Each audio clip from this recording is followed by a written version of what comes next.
कुछ भी खा रहे हैं। अब तुम कुछ भी खा रहे हो तो तुम्हारी संतान भी कुछ भी होगी।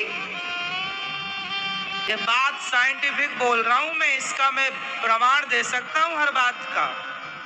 कोई हवा में लाठियां नहीं फेंक रहा हूं, शास्त्रोक्त प्रमाण है और साइंटिफिक प्रमाण में आपको दे सकता हूं। वैज्ञानिक जो समाज में दुष्परिणाम है उसका दुष्परिणाम आप देख रहे हैं। इसलिए आप माँ बाप को अच्छा होना चाहिए। इसलिए तुम्हारे बाप दादे जो अनपढ़ थे बहुत समझदार थे, श्रेष्ठ घर की लड़की लाते थे, श्रेष्ठ घर का लड़का ढूंढते थे, अच्छा खानदान हो, अच्छा परिवार हो। क्यों? क्योंकि अच्छे आचरण वाली लड़की होगी, अच्छे आचरण वाला लड़का होगा, खानदानी लोग होंगे। खानदानी का मतलब होता है मर्यादित।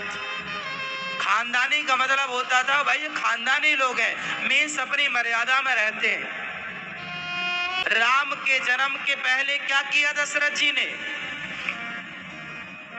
यज्ञ किया।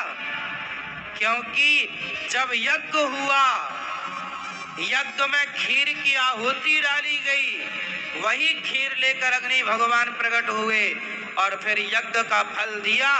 और यज्ञ के प्रभाव से दशरथ जी के राम, दशरथ जी के यहाँ पुत्र कैसा हुआ? समाज का कल्याण करने वाले राम। समाज विधान करना, अच्छे कार्य करने पड़ेंगे। और ऐसे तुम टपोरी पैदा करना चाहते हो तो फिर ठीक है, हनीमून मनाओ। तो तुम्हारे हनीमून से हो कौन रहे हैं पैदा? नालायक बच्चे पैदा हो रहे हैं, करतुलीय बच्चे हैं, किसी काम के नहीं। माँ बाप कोई पानी नहीं दे रहे हैं गिलास भर।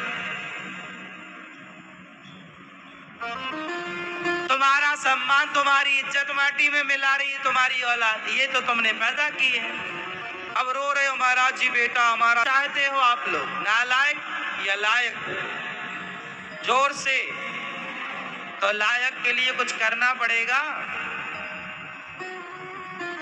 लायक लोग ऐसे मिल जाते हैं। हाँ? इसलिए यज्ञ, विवाह एक यज्ञ है।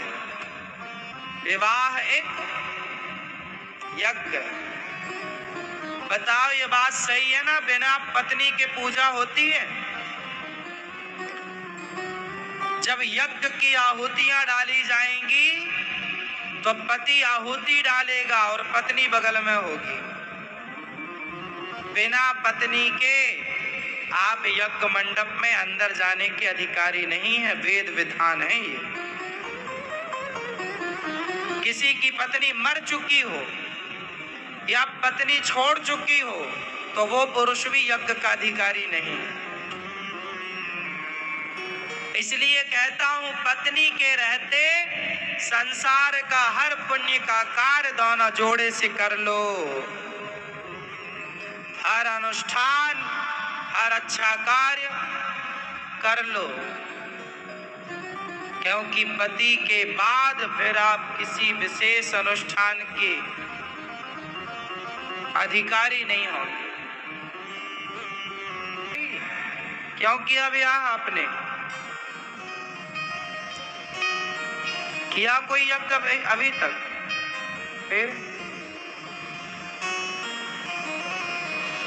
इसलिए हमारे यहाँ परंपरा है, जब दुल्हन आती है तो सबसे पहले माँ बाप उसे सत्यनारायण भगवान की कथा कराते हैं। आपके यहाँ ये परंपरा है? नहीं।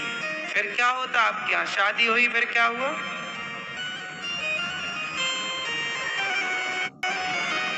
सीधा भोगों में प्रवेश। जिसके लिए किया है शादी, कोई विधान नहीं, कोई पूजा नहीं। हमारे यहाँ परंपरा है पति पत्नी पहले सत्यनारायण भगवान की कथा में बैठते हैं, उनके घर एक छोटा सा पूजन पाठ होता है, कुल देवताओं को प्रणाम होता है, कुल देवताओं को नमस्कार होता है। ग्राम देव के देवी देवताओं को पति पत्नी जाके जोड़े से प्रणाम करते थे, उनका आशीर्वाद लेते थे। गांव में जितने मंदिर होते थे, देवालय होते थे, शिवालय होते थे, उनको प्रणाम किया जाता था। भगवान के आशीर्वाद, संतों के आशीर्वाद, बड़ों के आशीर्वाद लेकर फिर अपनी गृहस्थी शुरू की जाती थी। भगवत चिंतन, पति पत्नी कैसी हो, भगवत प्रेमी हो, भगवान का से प्रेम हो, पति कैसा हो, भगवत प्रेमी हो, पति भी सूर्य भगवान को जल चढ़ाने वाला हो, पत्नी भी सूर्य भगवान को जल चढ़ाने वाली हो, भगवान का नाम जपने वाले हो, अच्छे कार्य करने वाले हो। जब माँ किसी काम करे नालायक, जो अपना पेट नहीं भर पा रहा है, बाप से कह रहा मोबाइल दिलाओ, बाप से कह रहा गाड़ी दिलाओ, और नहीं दिला था बाप तो मारता और बाप को। लो, ऐसे तुमने टपोरी पैदा की है।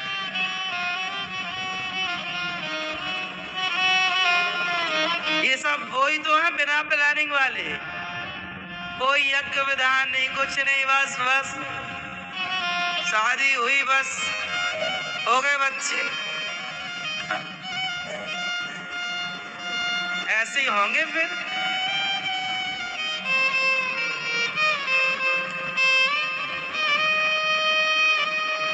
इसलिए बच्चों को संस्कार दो, और संस्कार आप भी लो, सिर्फ दो मत लो, आप भी उस मर्यादा का पालन करो, आप भी संस्कारी बनो, बच्चों को बनाओ। अच्छे घर में आपके पूजा पाठ होती रहनी चाहिए, घरों से घंटी और शंख की ध्वनि निकलनी चाहिए, कीर्तन भजन की ध्वनि निकलनी चाहिए, संध्या की आरती होनी चाहिए। संध्या समझते हो? शाम संध्या आरती होनी चाहिए।